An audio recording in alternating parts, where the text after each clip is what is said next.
Welcome to Gone Rollin', where we all use our degrees to play some D&D. We hope you've enjoyed our shenanigans up to this point, and I have a few announcements for you. But first, roll that intro.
In this video, we're celebrating Gone Rollin's first year on YouTube. Yes, thank you. Hold your applause.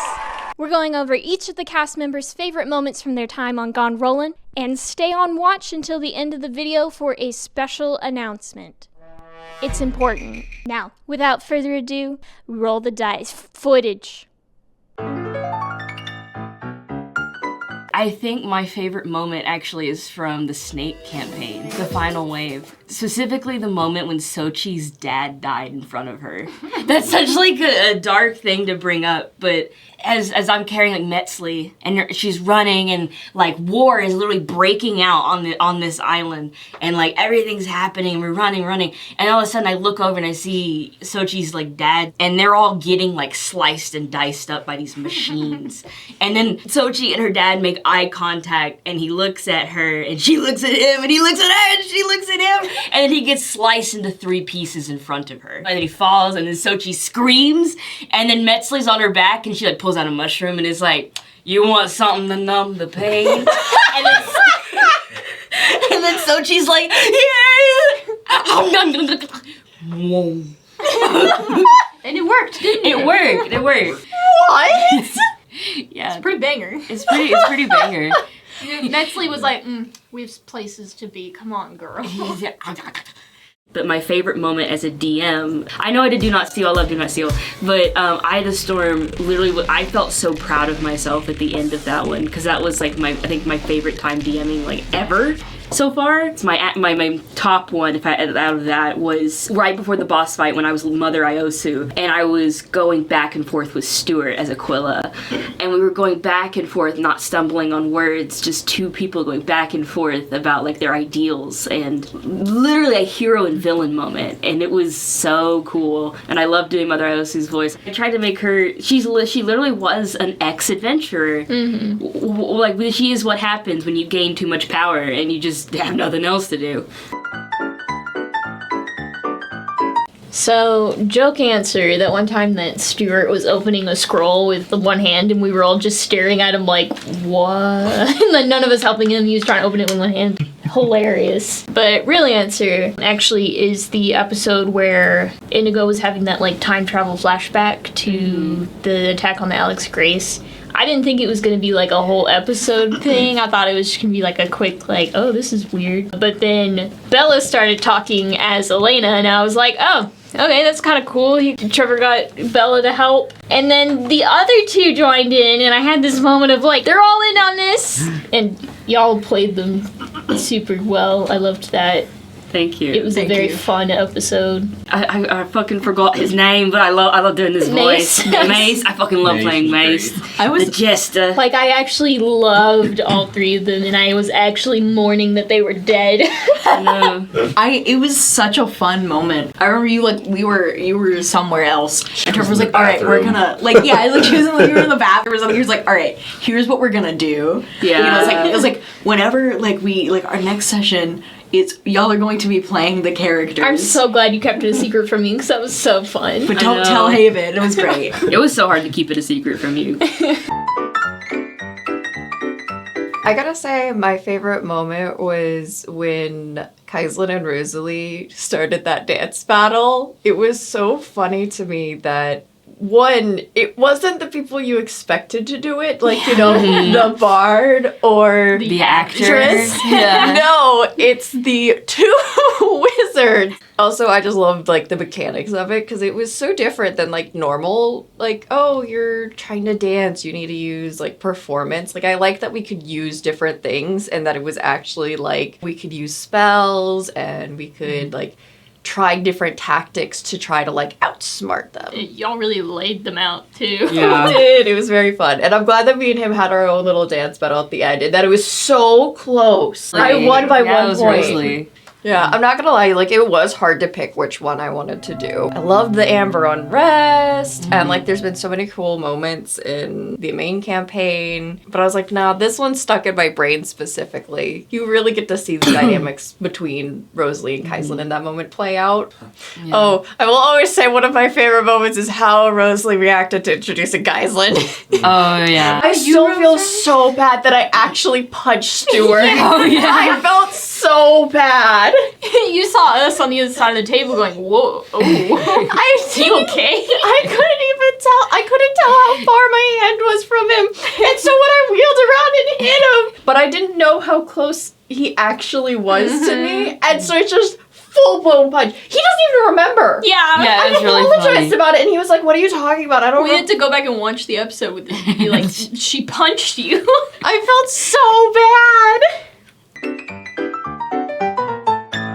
I had a hard time choosing between my two, like, some of my favorite moments. The first one was when I shot the corrupted Fossick, the curdled Fossick, and I rolled, like, so low on the D100 that I got to keep rolling for the full minute straight, and I got teleported into the ethereal plane, got attacked by a devil, had to shoot it with a coin like a gun, got teleported back, getting filled with crack for a moment, and then de-aging by several years and losing, Turning and into getting a a couple inches of teenager. height. So Yeah. much happened. And also poisoning Indigo. Chuck got thrown around like using a pinball machine. It's very Because you chaotic. had to lightning bolt the rotten Fossick. It was good though. I'm so glad I rolled low enough to constantly keep rolling. It was just a chaotic moment that was so funny. You didn't grow up fully until the very last episode. Yeah. Oh, wow. This was a coming of age story, but, like, for the second time. Yeah. I do think like a sillier moment that was really funny that I really enjoyed was during the Eye of the Storm campaign. Where at the start, we're like, oh, we have to slow them down. I'm gonna cast Banishment, and you just had to. I opened my big mouth. Open your big mouth. That and was saying, so doesn't that good. leaving the barrier if they're going to another plane? And Hope's like, you're right. Let me roll You're for that. right. And Become it's salt. Become salt. And then the entire campaign, Anthe did not know, and we kept hinting to it the entire time, making jokes behind our back. And at the very end, where I'm like, hey, can I wish for them back? And I go, what do you mean? What happened to them? What'd you do? We were such assholes. Especially the whole time where they were constantly saying that the one character they trusted the most out of our whole group was me, and I'm like, don't worry about what I did. Oh no. Okay, Tommy, what's your favorite moment? Yeah, so my favorite moment, it's from the episode 4.5 that was just Chuck. But it's mostly because there was one particular scene in there where it was, I had been away for a while from Trevor, so it'd been weird for, like, not being used to his voice acting for a while. And then when he brought out the giant voice for the first time again, I was just sitting there, and I feel like there was, like, visible shock on my face when I heard the voice. I was like, oh shit, I forgot. Trevor's, like, a top 10 voice actor in the world. I know. I forgot. Trevor's cool. Like, Trevor's a really good voice actor. Yeah. You also He had was. that double nat 20 in that one. Yeah, Yeah. the double disadvantage. the disadvantage nat 20 for a That for a was wild. handshake. That as well. I'm gonna also kind of do a joke answer and a real answer. Now, both of them are from the Amber Unrest campaign. God, I had so much fun playing Guinevere and like being in that whole like campaign, because I knew the whole time that I was trying to suss out who the imposter was. Who the imposter was. You were playing Clue. I was playing Clue. I don't think the rest of everyone else knew that was like. I was just here on a road trip. Yeah. The joke answer was the moment in which I was like, I found the key. and I was like, I don't want anyone else to find this. And then I was like, well, I'm an owl, and so ow. And then Haven went, girl dinner, and we all cracked up. And Kat, who wasn't part of that campaign, had to sit over here and keep from laughing too hard. Yeah, because she was in the room we were recording. But like the moment where we all kind of in Amber Unrest figured out that Fallen Snow was the traitor, like, and then the rest of that episode, like, it was just so Boom, like boom, boom, boom, boom, yeah, boom. like thing after thing after thing. It was so cool. Like the moment that she pulled out the disintegrate glove. Yeah. And turned into a psychopath. Yeah. And like this whole time, like my character Guinevere had been like working alongside her, specifically had been like trying to figure out this mystery. And like the moment she realized this person I'd been working alongside this whole time has been The person I'm trying to like figure out. And she's like little cat lady who like looks super sweet. And she's a mother. And is a mother. And like it just like the reveal. I'm so glad. Like, I've tried so hard to play it up that I wasn't the villain. Gosh, it's hard as a DM in a long campaign, I but know. realizing that in some ways I can still wow you guys, even though you're like such like desensitized veteran players. Yeah. With whenever you guys ventured into Elk's Race and slowly like just mentioning chittering sounds in the walls and bugs walking by, and then revealing that the roaches talk, and then revealing that the roaches together form the maid of the vessel. And I remember all you guys being like, I think I literally did this for like 10 minutes straight, just like my mouth agape, like. yeah, as I just I loved explained. it. And then she talked, and then everyone was just like, whoa. Well, yeah, like I thought that was so cool. Yeah. it was definitely like one of the most unique characters I put together in a while, just as a random NPC, you know. And that was definitely a good moment. I have to clarify, what was your favorite moment as a player, Trevor? I definitely think it was surprising myself, and with Jazaka, and it was a Jazaka and sorry, what was your character's name? Ixora? I almost said Excel.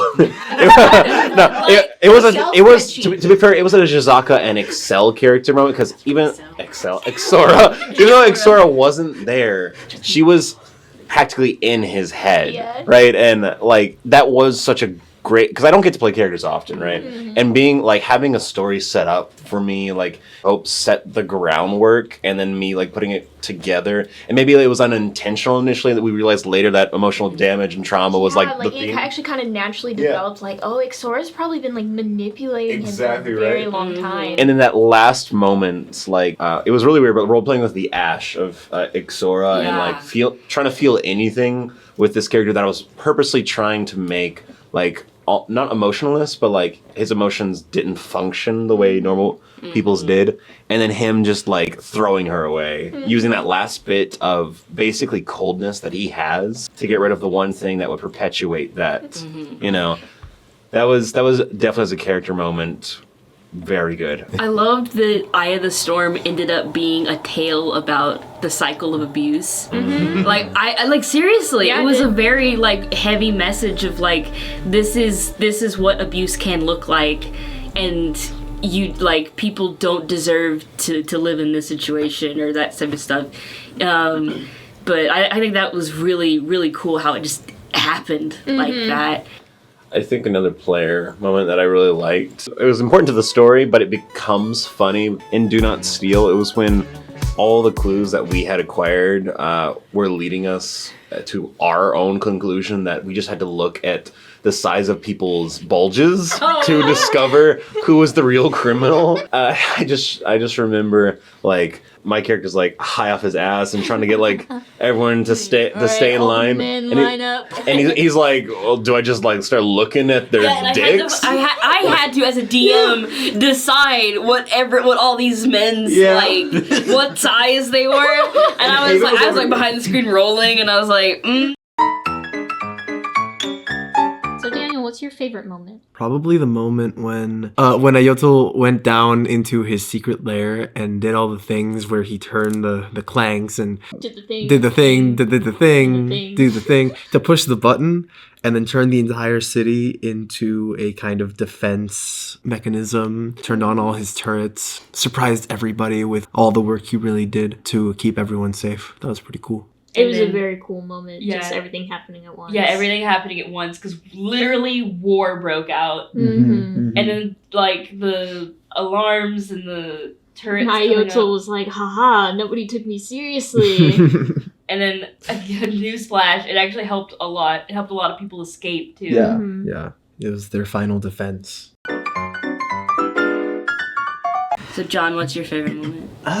Honestly, the episode that I actually joined you guys in the Prismagic campaign, Mm-hmm. When I introduced my character specifically, considering that was the moment I was just like, okay, yeah, this is gonna be fun, considering how confused all of you guys were when talking to me, just like, what the heck's going on? And why do I have more questions than the beginning of this conversation? Getting all the stuff out about my character, considering he's just a talkative motherfucker. And we were just like, who is this kid? Yeah.